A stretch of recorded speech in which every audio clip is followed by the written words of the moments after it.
नमस्कार प्यारे बच्चों, एक बार फिर से आपका स्वागत है आपके अपने YouTube चैनल ASP आर्य स्टडी पॉइंट पर।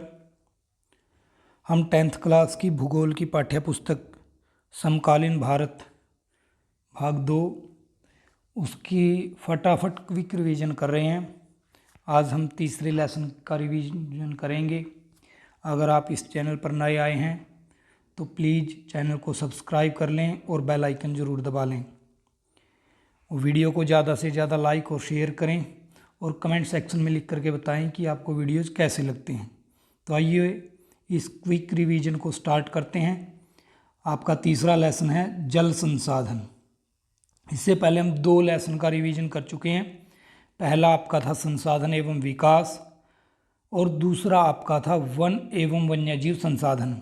तो संसाधन किसको कहते हैं कि जो भी वस्तु हमारी आवश्यकताओं की पूर्ति करती है, पूर्ति करने में सक्षम है, उसको हम संसाधन कह देते हैं।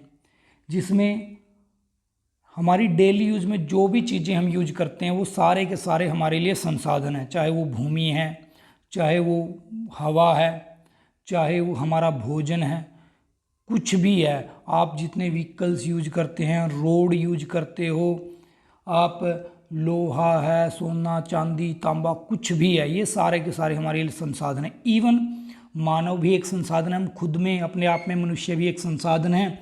और पिछला लेसन जो हमने पढ़ा था वन एवं वन्यजीव संसाधन, यानी वन भी हमारे लिए संसाधन है और वनों में रहने वाला जो जीव है, जो भी आपका कीट पतंगा, कीड़ा मकोड़ा या बड़े बड़े जो जानवर है या पानी में रहने वाले जीवन जाओ कुछ भी है, वो सारे के सारे हमारे लिए संसाधन है और हमारे जीवन के लिए सभी चीज़ें आवश्यक हैं। अब बात करते हैं तीसरा जल संसाधन। जो जल यानी पानी है, ये भी हमारे जीवन के लिए आवश्यक है। इसके बिना भी हमारा जीवन अधूरा है। हम प्यास लगने पे तो पानी पीते ही हम कह सकते हैं कि भाई हम भोजन के बिना शायद कई दिन जीवित रह सकें, पानी के बिना हम उससे कम जीवित रह पाएंगे और हवा के बिना तो शायद हम 1-2 मिनट ही जीवित रह पाएँ। तो पीने के लिए तो हम जल का उपयोग करते ही हैं, पानी का उपयोग करते ही हैं। इसके साथ साथ जो हमारे और जितने भी कार्य, हमें नहाना है, धोना है, घर के काम करने हैं, सब्जी पकानी, भोजन बनाना, हर एक चीज़ में हमें पानी की ज़रूरत होती है। तो ये जल हमारे लिए एक महत्वपूर्ण संसाधन है। देखते हैं जल का महत्व क्या हमारे जीवन में। तो जल क्या हमारे जीवन का आधार है और यह जीवन देने और लेने दोनों में सक्षम है। देने में तो भाई किसी को प्यास लगी है, वो प्यासा मर रहा है, उसको पानी पिला दो तो उसको जीवन मिल गया। और जब बाढ़ वगैरह आ जाते हैं तो सब कुछ बहा के ले जाता है। जैसे अभी आपने पिछले दिनों में देखी होगी, हरियाणा में, पंजाब के काफ़ी एरिया के अंदर बड़ी भयंकर बाढ़ आई थी। उसमें आपने वीडियोस भी देखे होंगे। बहुत पहले आपकी उत्तराखंड में बाढ़ आई थी, केदारनाथ में, तो वहाँ बहुत भयंकर हानि हुई थी। तो जो जल है वो जीवन दे भी सकता है और ले भी सकता है। कारखाने, मशीनें, खेती, ऊर्जा उत्पादन, घरेलू कार्य, ये सभी किसमें इन सभी के लिए क्या ज़रूरी है? सभी के अंदर जल आवश्यक है, यानी पानी की ज़रूरत पड़ती है आपको। कारखाने चलाने हैं, मशीनें चलानी है, वहाँ पे भी मशीनें गर्म हो जाती हैं, उनको ठंडा रखने के लिए पानी चाहिए। खेती हम करते हैं, वहाँ हमें पानी चाहिए। ऊर्जा उत्पादन यानी बिजली भी हम किससे करते हैं? पानी से। टरबाइन के ऊपर पानी गिराते हैं, जैसे बहुत सारे हमने बांध बनाए, उन बांधों से हम बिजली का उत्पादन करते हैं। घर के हमारे जो भी काम होते हैं, नहाना धोना खाना पीना, वो सारा पानी के पे ही निर्भर करता है। मानव सभ्यता सदैव नदियों और जल स्रोतों के आसपास बसी है। तो हमने जो इतिहास में पढ़ा है, सिंधु घाटी सभ्यता हमने पढ़ी, विश्व की प्राचीन जो सभ्यताएं थी वो भी हमने पढ़ी। तो सभी की सभी सभ्यताएं कहीं ना कहीं नदियों के किनारे या जहाँ पानी की उपलब्धता थी वहीं पे बसी है। तो ये जो जल है वो हमेशा से मानव सभ्यता का ही आधार रहा है। इसी के आधार पे सभ्यताएं पनपी हैं। तो ये तो हो गया हमारे लिए जल का महत्व। अब हमारी जो पृथ्वी है उस पर जल की स्थिति देख लेते हैं कि भाई हमारे पास जल है कितना। तो पृथ्वी का लगभग 3/4 भाग जल से ढका है। 3/4 भाग का मतलब लगभग 75% भाग पे क्या है भाई? जल है। 75% जल है और 25% ही हमारी ज़मीन है, जिसमें आपके पहाड़ भी आ गए, मरुस्थल भी आ गए, मैदान भी आ गए, सब कुछ आ गया। वो सारा का सारा किस पे? 25% पे। और पानी कितने में? आपका 75% में है। लेकिन क्या ये सारा पीने के योग्य है? परंतु उपयोग योग्य अलवणीय जल यानी मीठा जल बहुत कम है। अगर हम इस 75% जल की बात करें तो इस 75% जल का, यानी अगर इसको हम पूरे जल को मानने भाई 100%, तो उसमें से लगभग आपका 97% तो लवणीय जल यानी खारा पानी है, जो समुद्रों में आपका समुद्र या फिर जो आपके महासागर या सागर हो गए, तो उसमें आपका 97% यानी 97% लगभग खारा जल हो गया। आपके पास कितना बचा? अलवणीय यानी मीठा जल 3%। अब इस 3% की बात करें तो इसमें से भी भाई 2% तो क्या है, बर्फ से ढका है। बताओ बचा कितना? 1%। 1% में आपका नदियों का जल भी आ गया और भूमिगत जल, ये सारा का सारा 1% के अंदर आपका आ गया। तो आप देखो हमारे पास पानी बचा कितना पीने के लिए? सिर्फ 1%। अलवणीय जल का स्रोत सतही अपवा और भूजल। तो ये जो हमारा अलवणीय जल यानी मीठा जो पानी है उसका क्या? सतही अपवा यानी नदियाँ होगी भी जो सतह पे चलती है, और भूजल यानी जमीन के अंदर का जल। तो ये सारा का सारा 1% में आपका आ जाता है। जल का नवीकरण जलीय चक्र से लगातार होता रहता है। बस फर्क ये है कि इसका जो जल है एक नवीकरणीय संसाधन है भाई, ये लगातार एक चक्र चलता इसका रहता है, लेकिन ये चक्र भी इतना आसान नहीं है। इसके कारण ही जो हमारा भूमिगत जल है उसका लेवल बहुत नीचे जा रहा है। एक तो हमने ज़मीन को पक्का कर दिया बहुत ज़्यादा मात्रा में, रोड निकल गए हैं, हमारे घरों में भी अब कच्ची जगह आपको देखने को बहुत कम मिलती है। खेती में हमने रासायनिक उर्वरकों का प्रयोग शुरू कर दिया, जिसके कारण से ज़मीन जो ऊपर से कड़ी हो गई है, बिल्कुल पत्थर जैसी, इसके कारण ज़मीन में पानी नहीं रिस पाता। तो जो जल का चक्र वो क्या क्या है कि हम यूज कर रहे हैं उसको, वेस्ट में बहा रहे हैं, तो वो वहाँ से भाप बन के उड़ रहा है, फिर बादल बन रहा है, फिर वो बरसने पे क्या है कि वो जो बरसात का सारा पानी हम यूज नहीं कर सकते, वो बह के फिर चला जाता है, जोहड़ों में चला गया या सागर महासागरों में चला गया, जिसके कारण से ये जो जलीय चक्कर चल जरूर रहा है, लेकिन हमारा जो भूमिगत जल है वो लगातार उसका जो स्तर है वो नीचे जा रहा है, डाउन ही हो रहा है वो। अब जल दुर्लभता यानी जो हमारी पीने के पानी है उसकी जो दुर्लभता या उसको वाटर स्कैरिसिटी हम बोल सकते हैं कि भाई हमारा जो पीने का पानी है उसकी समस्याएं हमें आ रही हैं, तंगी आ रही है। उसके कारण क्या है? तो उसके कारण देखते हैं। कुछ तो है प्राकृतिक कारण, कुछ है भाई मानव जनित कारण। प्राकृतिक यानी कि इसमें हम कुछ नहीं कर सकते, परमात्मा के हाथ में है या प्रकृति के हाथ में, जिसमें क्या कम वर्षा हो रही है तो बारिश कम होगी तो जल में दिक्कत होगी भाई, आपके तालाब सूखेंगे, आपकी नहरों में पानी कम आएगा, सूखा पड़ेगा। मौसमी व वार्षिक वर्षा में असमानता, जो हमारी जो मौसमी और वार्षिक वर्षा होती है मौसम के अनुसार, उसमें असमानता हो रही, कभी वो ज़्यादा हो गई कभी कम हो गई, किसी एरिया में ज़्यादा किसी एरिया में कम, तो ये एक कारण है।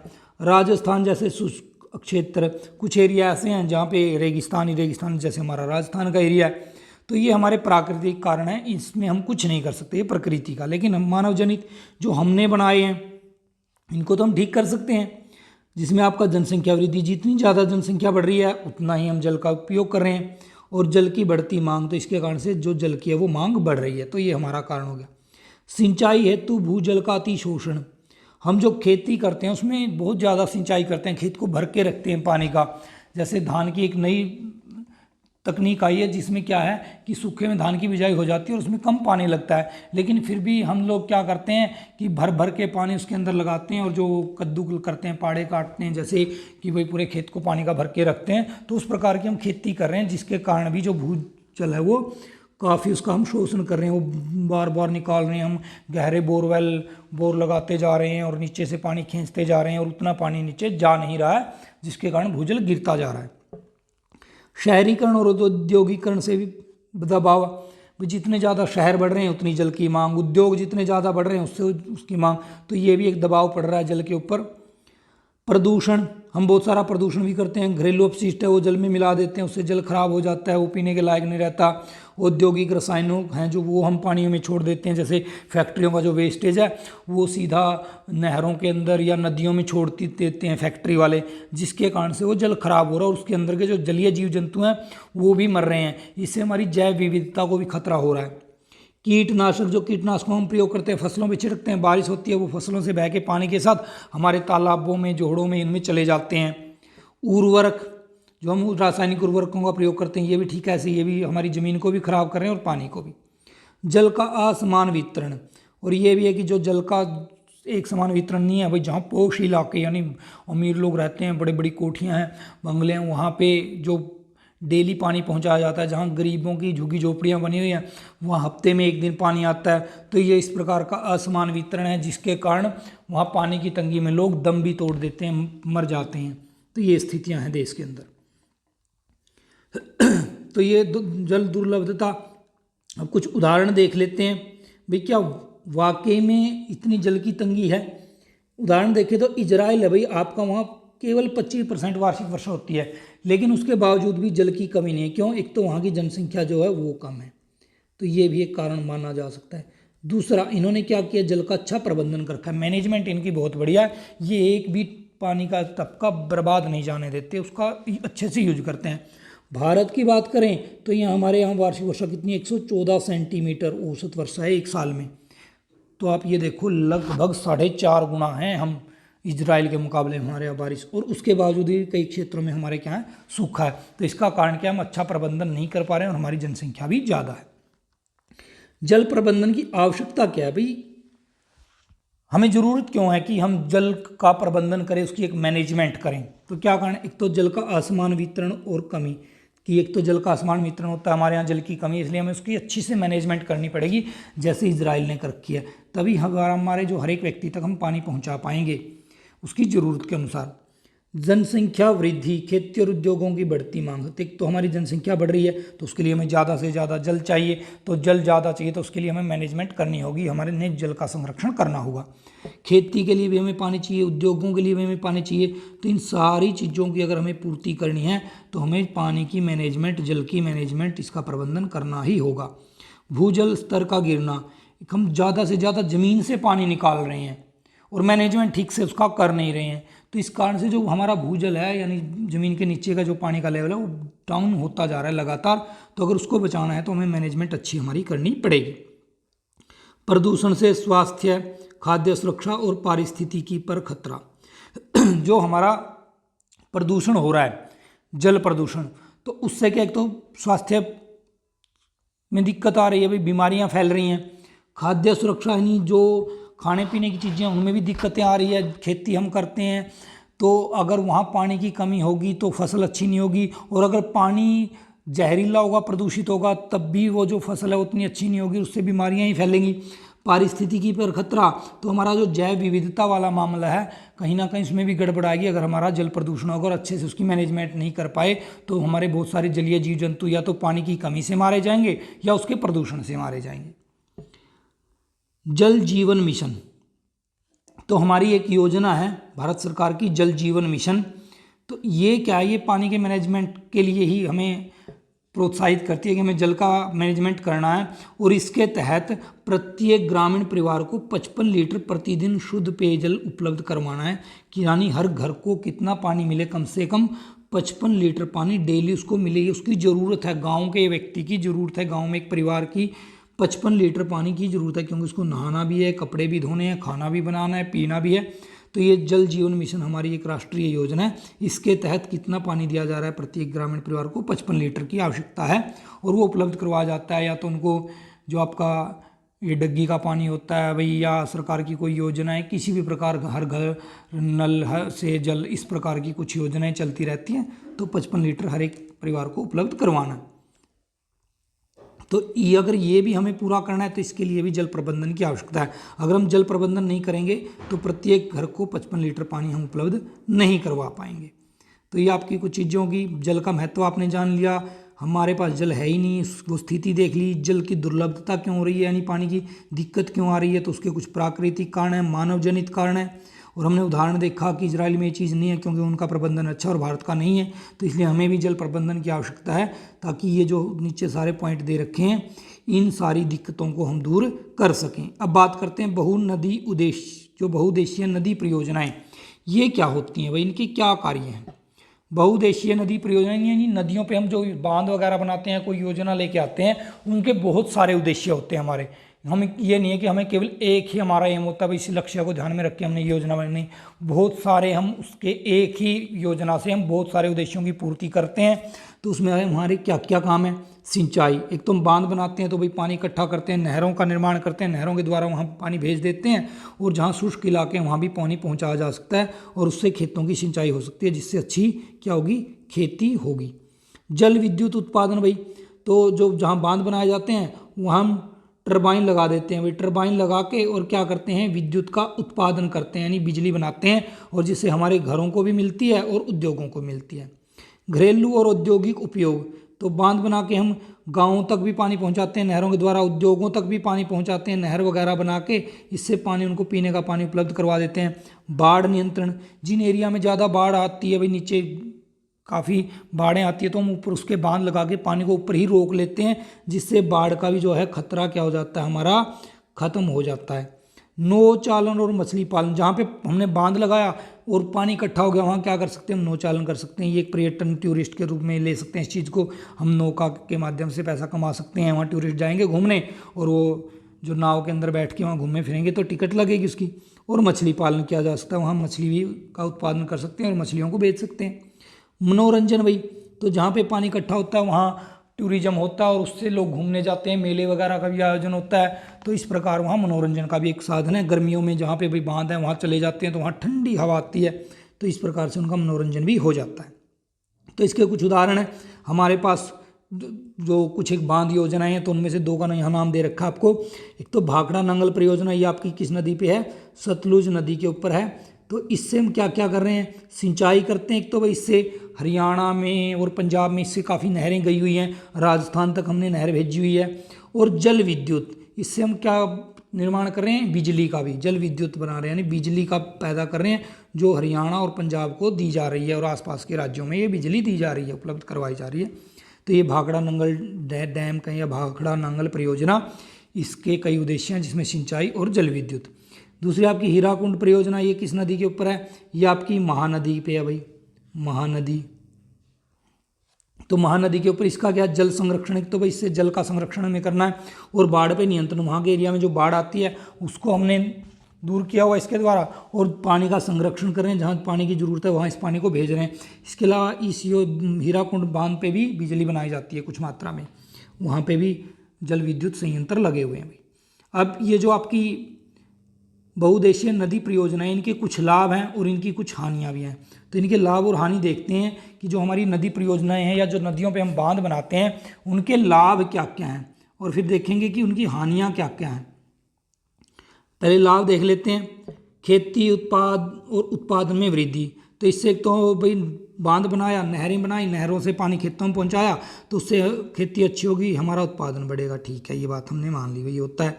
ग्रामीण और औद्योगिक अर्थव्यवस्था का विकास, इन बांधों से क्या होता है? ग्रामीण और औद्योगिक अर्थव्यवस्था दोनों का विकास होता है, चाहे वो गाँव के अंदर छोटे मोटे कोई कारखाने या घरों में पानी की जरूरत है वो भी, और साथ के साथ जो उद्योगों को जल की आवश्यकता होती है वो भी इन बांधों के द्वारा पानी पहुंचाया जा सकता है। तो इससे हमारी अर्थव्यवस्था का भी विकास होता है।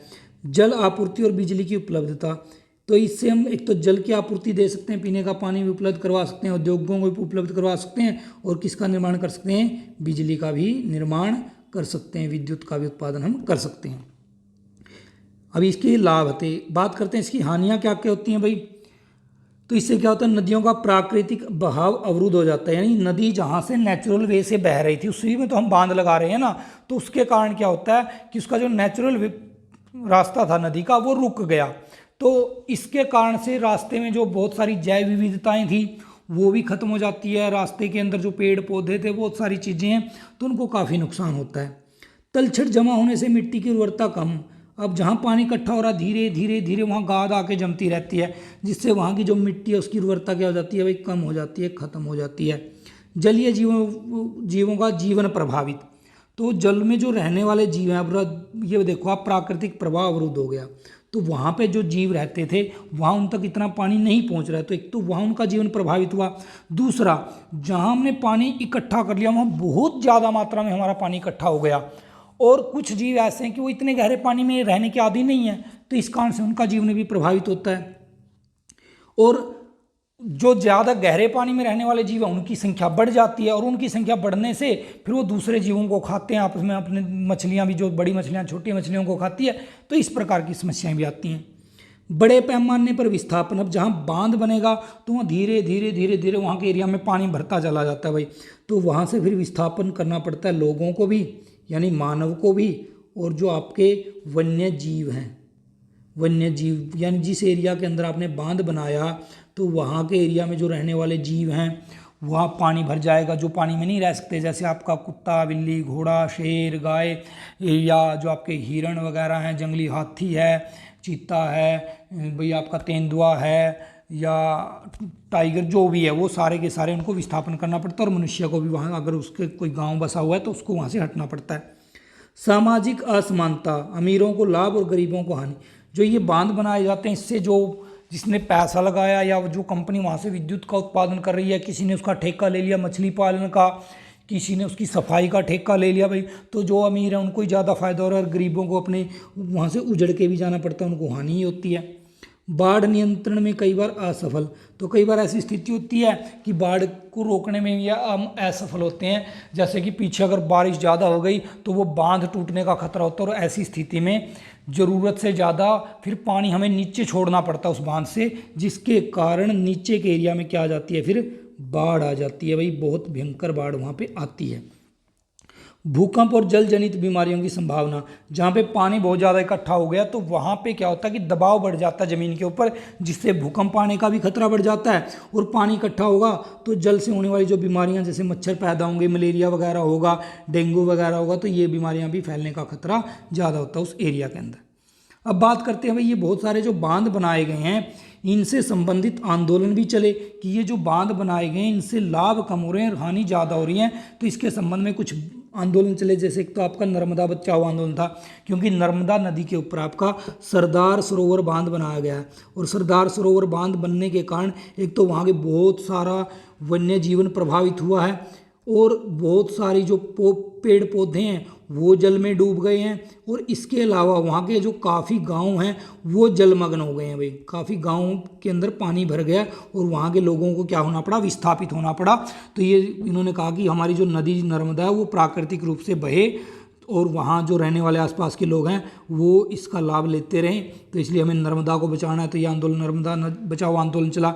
टिहरी बांध आंदोलन लिया, आपका उत्तराखंड के अंदर है टिहरी बांध, तो उत्तराखंड में भी इसके अगेंस्ट भी आंदोलन चला कि जो एक टिहरी बांध है, क्योंकि यहाँ का जो काफ़ी सारा एरिया था जंगल का वो डूब गया, 46 लाख पेड़ पौधे थे, लगभग था, इतना ही कुछ था, 40 या 46 लाख के आसपास वो पेड़ पौधे वही इसके अंदर जलमग्न हो गए, और जो प्राकृतिक आवास था वन्य जीवों का वो नष्ट हो गया। तो इसके अगेंस्ट भी वहाँ के लोगों ने, स्थानीय लोगों ने टिहरी बांध आंदोलन चलाया कि भाई इस बांध को यहाँ से हटाया जाए।